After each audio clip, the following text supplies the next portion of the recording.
Alrighty guys, so that was the first half of the video, and in case you guys are wondering what I was hitting, the first half was this drop. It's not as big as that one. There's my GT.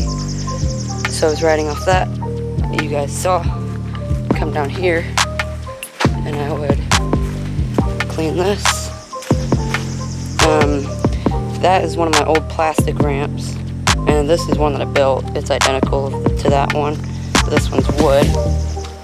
And these two I built myself off this little hill right here.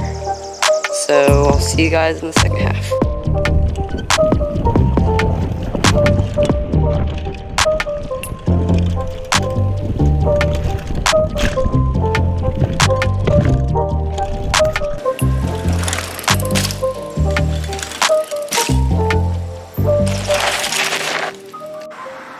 Alrighty, so that was it for today's video. Thanks for watching, and I'll see you guys in the next one.